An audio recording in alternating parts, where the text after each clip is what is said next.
ইশাৰী নদীৰ পাৰ উকা কৰি বিপ্লৱী গণশিল্পী সূৰ্য দাস গ'লগৈ অজান মুলুকলৈ। অসমৰ মাটিক ভালপোৱা অসমৰ মানুহৰ গীত গোৱা গণশিল্পী সূৰ্য দাসৰ ৮৪ বছৰ বয়সত মৃত্যু।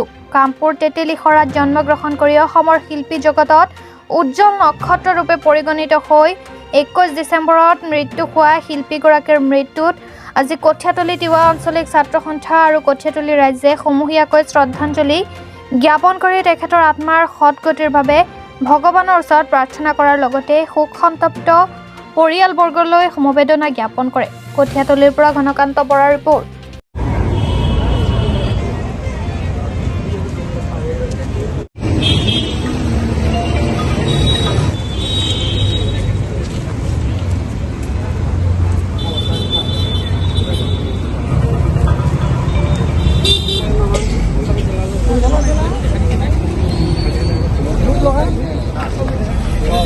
গণশিল্পী সূৰ্য দাস ডাঙৰীয়াৰ যিটো আকস্মিক মৃত্যু হ'ল তাৰ বাবে কঠীয়াতলী কামপুৰবাসীয়ে নহয় গোটেই অসমবাসী আজি শোকত আছে। তেওঁৰ আত্মাৰ সদগতি কামনা কৰিলোঁ আৰু তেওঁৰ পৰিয়ালবৰ্গলৈ আমি সমবেদনা জ্ঞাপন কৰিলোঁ।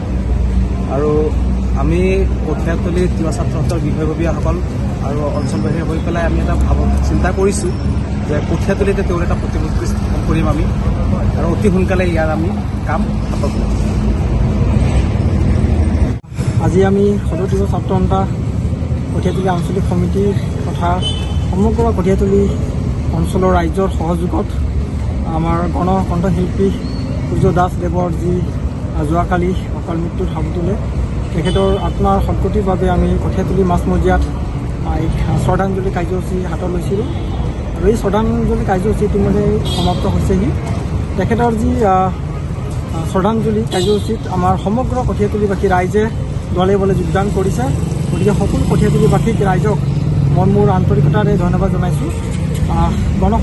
গণকণ্ঠ শিল্পীগৰাকীৰ যিমানখিনি অৱদান অসমবাসীৰ বাবে দি থৈ গৈছে আমি সঁচাকৈ শলাগ ল'বলগীয়া। তেখেতৰ যি কণ্ঠগৰাকী তেখেতৰ কণ্ঠৰ যি অৱদান আমি সঁচাকৈ স্মৰণ কৰিবলগীয়া। তেখেতৰ কণ্ঠৰ আমি সকলো এজন অসমীয়াবাসী ৰাইজে একোজন তেখেতৰ অনুৰাগী।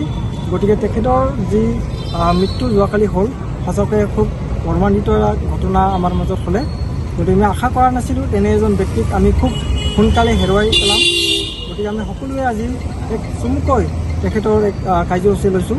গতিকে মই আশা কৰোঁ তেখেতৰ যি আত্মা তেখেতে সদগতি লাভ কৰক, লগতে তেখেতৰ পৰিয়ালবৰ্গক আমি সমবেদনা জ্ঞাপন কৰিছোঁ।